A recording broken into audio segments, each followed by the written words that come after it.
Saya Marius Oscar Monipao, calon guru penggerak Angkatan 10 tahun 2024. Saya adalah guru Sekolah Dasar Impersra OWK, asal Kabupaten Ende, Provinsi Nusa Tenggara Timur. Dalam video kali ini, saya akan memaparkan tugas demonstrasi kontekstual pada modul 1.4 tentang penerapan segitiga restitusi. Segitiga restitusi merupakan proses komunikasi berupa dialog dalam menciptakan kondisi bagi murid untuk dapat membantu memperbaiki kesalahannya sehingga membentuk karakter murid agar lebih baik, kuat, dan lebih bertanggung jawab dalam mewujudkan budaya positif ketika kembali bergabung dalam aktivitas keseharian di lingkungan. Ada 3 tahapan dalam penerapan segitiga restitusi. Di antaranya, pertama, tahapan menstabilkan identitas. Kedua, tahapan memvalidasi tindakan yang salah. Dan yang ketiga, tahapan menanyakan keyakinan.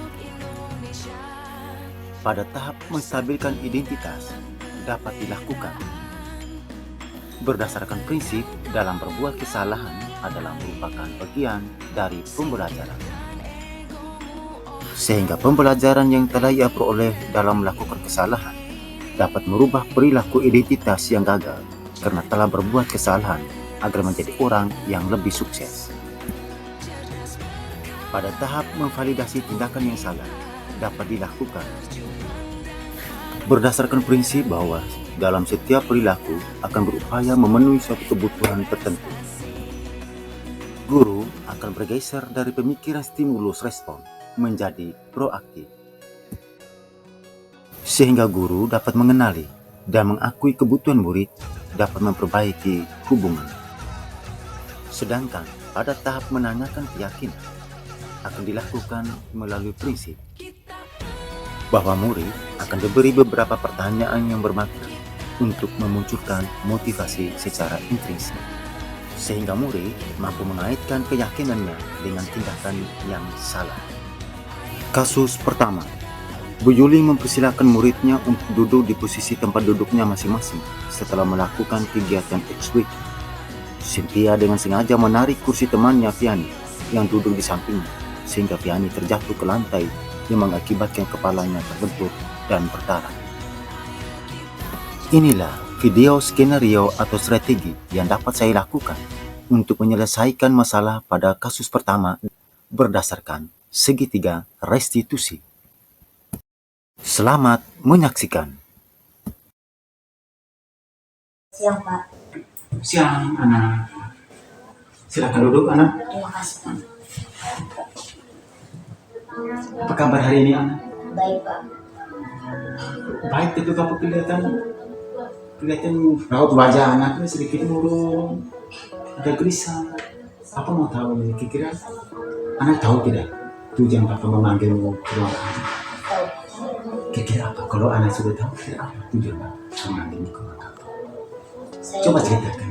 Saya dipanggil oleh Bapak Kepala Sekolah karena dengan sengaja saya menggeserkan kursi di tempat duduknya Fiani, dan sehingga teman Fiani jatuh ke lantai dan kepalanya berdarah. Sebenarnya Bapak sudah tahu. Bapak tahu dari ibu wali kelasmu sendiri yang datang lapor ya, menyampaikan kejadian ini peristiwa ini. Kenapa? Karena ibu sekarang dalam posisi panik. Ya? Jangankan ibu wali kelasmu, ketika Bapak kepala sekolah mendengar keluhan atau laporan dari ibu wali kelasmu, Bapak kepala sekolah juga rasa panik. Ya? Nah, kenapa? Nah, kalau sampai terjadi begini bisa saja fatal ya. Nah, bisa saja fatal. Salahnya, Ya. anak tahu itu. Tahu. Ya? Tahu ya? Ya. Kamu kesian tidak sama ibu wali kelasmu? Sama kesian juga sama Bapak kepala sekolah? Kesian. Kesian. Kenapa Bapak sampaikan begitu? Kenapa begini? Dengan kejadian ini yang namanya ya kesalahan siapa saja ya, jangankan anak ya, Bapak kepala sekolah juga melakukan kesalahan. Ibu wali kelasmu juga ya pernah melakukan kesalahan. Itu manusiawi ya, itu manusiawi, melakukan kesalahan manusia. Pada prinsip bahwa ketika kita melakukan kesalahan itu adalah merupakan bagian dari pembelajarannya, Ya. untuk kita bisa merubah dari kesalahan. untuk kita bisa memperbaiki kesalahan ya. Nah, tetapi mungkin menurut Bapak ya, ini kalau mencederai teman itu mungkin menurut Bapak saya rasa mungkin kurang bagus ya. Ya, benar ya. Anda bisa menyadari itu? Bisa. Ya, harus menyadari itu. Tapi Bapak mau tanya ini, kira sebelum anak melakukan itu, berarti sudah ada rencana ya? Atau sudah rencana? Ataukah anak sudah berpikir terlebih dahulu? Ya? Apakah anak sudah berpikir terlebih dahulu, kalau saya melakukan itu, oh pasti akan akibatnya ini? Apakah sudah berpikir begitu? Sudah. Kira bagaimana? Apa yang ada dalam? Minta maaf ya. Sebenarnya saya tidak berpikir begitu. Sebenarnya hanya mau iseng-iseng saja. Iya. Menurut Bapak iseng saja. Itu seperti yang Bapak katakan dari awal tadi. Melakukan kesalahan iseng itu biasa ya. Tapi menurut Bapak iseng itu mungkin sudah terlalu berkelebihan ya. Ya. Berkelebihan. Apalagi mencederai teman. Ya toh? Menggeser kursi. Kalau menggeser kursi kan berarti posisi tempat duduk. Cuma tidak dapat dari kursi. Ya. Temanmu pasti jatuh. Cuma piannya ya. Ya. Jatuh di lantai. Apalagi kejadian tadi sampai yang dengar laporan dari ibu wali kelasmu yang juga aku disakiti oleh anestesia sendiri sampai kepala berdarah. Ya toh? Ya. Kamu kesian tidak tuh sama temanmu Fian? Kesian. Ya, kesian ya kan? Memang andaikan saja ya, di posisi anak Cynthia ya. Kalau seandainya ada temanmu yang melukai Cynthia marah tuh. Begitu pun juga Bapak. Bapak juga aku dengan teman-teman dulu, yang ibu wali kelasmu. Seandainya ibu wali kelasmu mungkin kurang ini, Bapak pasti tersinggung, marah. Itu manusiawi ya. Ya. Apalagi sampai dengan mengakibatkan teman itu mencederai teman. Itu baik ya. Ya. Harap Bapak maksudnya supaya anak itu bisa sadar ya bahwa apa yang anak lakukan itu salah dan perlu untuk memperbaiki ya. Ya. Bisa ya? Bisa. Baik ya. Harus menghadapi. Karena begini ya, Bapak mau tanya ini. Kira-kira anak tahu tentang keyakinan kelas? Tahu. Tahu. Ya. Kira-kira apa ya dari keyakinan kelas yang anak tahu? Apa yang anak sudah langgar dari keyakinan kelas? Saya melanggar karena tidak peduli dengan keselamatan teman dan tidak menghargai teman. Ada beberapa blok kesalahan itu. Ya. Kesalahan pertama, tidak peduli dengan teman. Maksudnya tidak peduli artinya tidak peduli dengan keselamatan teman. Sampai teman jatuh berdarah, berarti kita sudah tidak peduli dengan keselamatan teman. Yang ada dalam pikiran kita tidak pikirin tentang keselamatan teman. Ya toh? Ya. Hati baik. Kita harus berpikir, harus peduli dengan teman, rasa kesian.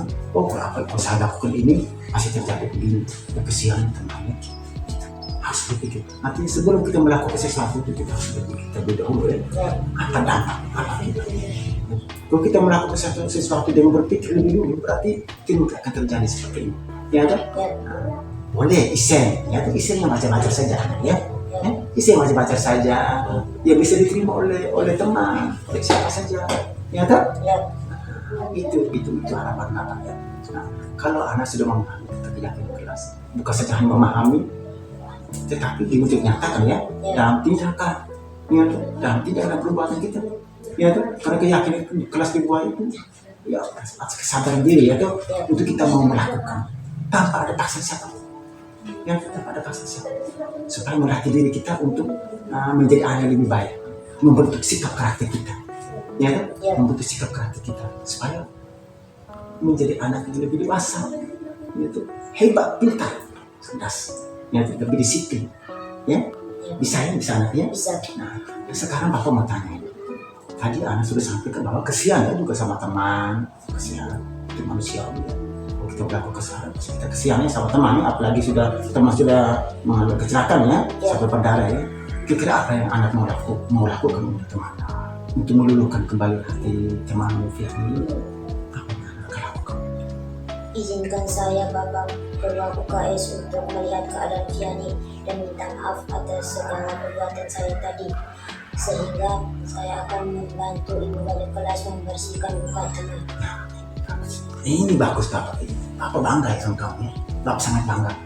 Ketika kita melakukan kesalahan, kita harus bertanggung jawab ya. Ya, jangan tarik dari tanggung jawab. Ya? Oke. Nah, nanti Bapak juga nyusul ke ruang UKS ya.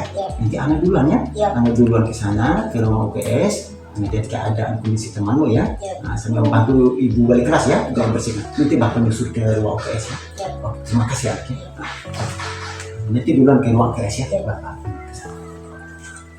Selamat pagi dan terima kasih untuk Bapak Kepala Sekolah dan Bapak Ibu Guru semuanya di SD Impres AWK. Hari ini saya mendapat pengalaman baru dari kasus yang sering kami lakukan sebagai murid, baik dengan sengaja maupun tidak dengan sengaja di antara teman-teman. Keyakinan kelas dapat menuntun saya untuk lebih mewujudkan perilaku keseharian dalam menciptakan budaya positif dan mendisiplinkan diri.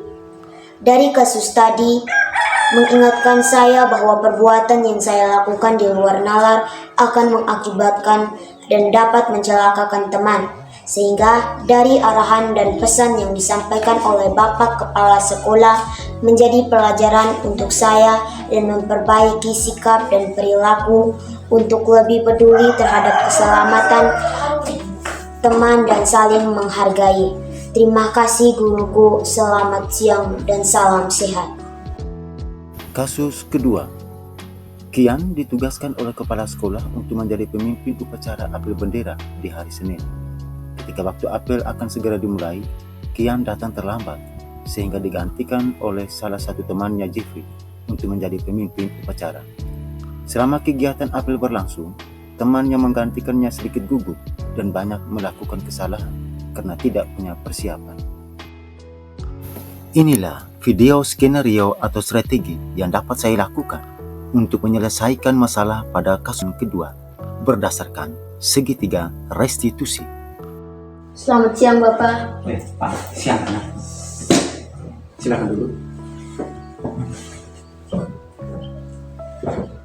Kian ya. Bapak itu aku lihat macam sedikit ini grogi ya. Aku mau tahu ini. Kira-kira anak Kian tahu ya? Bakal memanggil Kian untuk masuk ke ruang kepala sekolah. Ya. Kalau sudah tahu kira-kira apa nih? Kira-kira apa? Hari ini saya datang terlambat Pak. Benar. Karena kemarin hari Sabtu kemarin kan Bapak menugaskan Kian untuk sebagai pemimpin upacara tuh sebentar tadi tuh. Ya. Tapi kita apel tuh. Ya. Ya. Mana menyadari tidak itu? Ya. Bagaimana perasaan Kian ya? Karena seharusnya Kian yang bertugas sebagai pemimpin upacara. Tetapi Bapak melihat tidak ada yang ini ya. Bapak menggantikan si temanmu Jeffrey. Jeffrey tadi itu yang menjadi pemimpin upacara. Seharusnya Kian sendiri. Ya, tuh? Karena yang hari Sabtu kemarin kan Bapak memilih Kian ya sebagai pemimpin upacara. Bagaimana perasaan Kian ketika Bapak menggantikan Jeffrey tadi? Saya merasa bersalah kepada teman saya Jeffrey dan Bapak Ibu Guru karena dengan keterlambatan saya sehingga teman saya Jeffrey menanggung tugas dan menggantikan posisi saya. Ya, itu terpaksa ya. Terpaksa Bapak menggantikan posisimu. Ganti di temanmu Jeffrey. Mau siapa lagi? Betul ya, Bapak jujur ya, Bapak jujur. Kan Bapak sudah berikan kepercayaan kepada Kian ya untuk sebagai pemimpin upacara. Karena Bapak melihat, Bapak sudah lihat ya. Bapak sebenarnya bangga ya sama kamu. Bapak bangga karena melihat dari dengan teman-temanmu itu, Bapak merasa bahwa kamu cukup mampu ya, pemberani ya, cukup mampu dan sering ya. Kamu kan sering sampai di kecamatan juga kamu pernah ikut perlombaan ya toh. Berarti kamu sangat mampu. Bapak memilih kamu itu bukan karena apa, karena kamu mampu ya, berani tampil di depan. Ya. Kamu tadi saksikan sendiri itu temanmu tuh yang menggantikan kamu tadi itu banyak melakukan kesalahan ya, melakukan kesalahan dan sedikit gugup tadi temanmu. Nah, itu wajar, Bapak tidak marah ya, Bapak tidak marah, tapi karena temanmu tanpa ada persiapan ya. Yang sebenarnya ini kan anak Kian sendiri yang punya tugas ya tuh. Nah, masa Bapak ganti, Bapak punya persiapan, ya, punya persiapan. Betul ya, ada mereka saya siangnya sama temannya itu jadi bahan tertawa teman-teman. Itu si temanmu Jeffrey tadi itu ya. Mengharapkan supaya kamu bisa ini ya. Nah, mungkin pasti ada alasan ya kamu datang terlambat. Ya, pasti ada alasan. Ya, coba kira alasan apa nih kamu datang terlambat? Bapak mau pengen tahu ini. Ya Bapak, tadi malam saya tidur lambat karena keasikan nonton bola. Bola. Bapak tidur malam nonton bola. Ya. Bapak juga hobi ya nonton bola ya. Itu hobi ya. Itu manusiawi. Bapak juga hobi nonton bola. Ya. Tetapi ya harus atur waktu ya. Harus atur waktu. Kalau namanya bola Bapak tahu. Kita nonton bola itu biasanya sampai jam 11-12. Bahkan sampai jam dini hari jam 1 selesai. Cukup lama berarti anak sudah mete itu. Ya atau kurang tidur. Jelas anak datang terlambat. Bangun kesiangan karena mete. Ya. Tapi perlu anak sadari, anak harus tahu bahwa menurut aturan kesehatan ya, itu untuk anak-anak itu jam istirahatnya itu paling tinggi jam 9.30 malam atau jam 9 itu sudah tidur. Anak-anak sudah tidur itu. Ya? Anak-anak sudah tidur. Ya? Kenapa? Anak-anak diharapkan tidur lebih awal supaya besok paginya itu jangan bangun kesiangan. Ya? Nah, karena yang anak sudah lakukan tadi itu karena itu sudah ini ya, sudah melanggar dari aturan kesehatan ya toh. Secara kesehatan anak sudah tidak sehat. Ya? Tidak sehat itu. Bapak bayangkan saja kalau setiap malam seperti itu. Ya toh? Kalau bisa bayangkan berarti waduh, kurang sehat. Ya? Bisa berubah ya? Ya? Bisa berubah. Bapak mau menyadarkan anak supaya lebih disiplin lagi ya. Nah sekarang Bapak mau tanya, kira-kira anak tahu tentang keyakinan kelas? Tahu? Bapak mau tahu ini nih, jawaban apa dari anak ini? Katanya sudah tahu. Kira-kira apa kesalahan yang anak sudah lakukan dari keyakinan kelas? Saya melanggar kedisiplinan. Saya melanggar kedisiplinan dan saya terlambat, dan saya melanggar keyakinan kelas tentang bagi Bertanggung jawab. Bertanggung jawab. Nanti melaksanakan tugas. Nah, ya. Itu. Ada dua keyakinan yang anak yang sudah langgar. Benar. Ya. Pertama itu tentang kedisiplinan. Ya kan? Ya. Karena anak datang terlambat berarti anak sudah tidak melaksanakan keyakinan kelas. Anak sudah melanggar keyakinan kelas, ya kan? Ya. Datang terlambat. Ya, sebagai pelajar itu tuh datang tuh lebih awal sebelum kegiatan pembelajaran. Ya kan? Apalagi anak ditugaskan oleh kepala sekolah, oleh bapak sendiri itu sebagai pemimpin upacara. Seharusnya anak datang lebih awal, ya kan? Datang lebih awal mempersiapkan diri kita supaya di saat kegiatan apel itu sih bisa berjalan dengan normal, bisa berjalan dengan baik, kan? Itu dalam posisi kita siap, ya kan? Dalam posisi siap. Terus yang kedua, melanggar kedua itu, ya anak tidak melaksanakan tugas dengan baik. Ya kan? Tidak melaksanakan tugas dengan tuntas menjawab. Aku berharap supaya ya kita belajar dari kesalahan ini ya, bisa ya? Bisa. Saya Bapak berpikir bahwa melakukan kesalahan itu hal yang wajar ya, itu manusiawi. Tapi Bapak mau pengen supaya dalam diri anak yang itu mau bisa berubah ya, belajar dari kesalahan ini untuk kita mau bisa berubah ya. Karena mulai dari disiplin diri kita ya. Ya. Tidak boleh ada orang yang memaksa ya. Harus dari muncul dari diri kita sendiri ya, bisa ya? Bisa. Mau berubah benar ya? Jangan lihat Bapak akan lihat ya, Bapak akan pantau ya. Bisa ya? Bisa. Lagi itu lagi 5 menit lagi ya. Persiapkan diri untuk memulai proses kegiatan pembelajaran ya. Oke. Dengan Ibu oleh kelas Ibu Desi dong. Oke. Itu sih ya. Bapak mengizinkan kembali ke ruang kelas. Silakan. Selamat pagi dan terima kasih untuk Bapak, Ibu guru dan teman-teman semuanya. Karena hari ini saya boleh belajar untuk memahami dalam mewujud keyakinan. Dari kasus tadi menyadarkan saya bahwa betapa penting mewujudkan sikap disiplin dan bertanggung jawab yang timbul atas dasar kesadaran diri, karena dengan keyakinan kelas tentang disiplin dan bertanggung jawab dapat menuntun saya untuk bisa mandiri dan termotivasi dalam menjalankan tugas sebagai murid dengan baik. Terima kasih guruku, selamat siang. Salam guru penggerak hebat. Sekian dan terima kasih.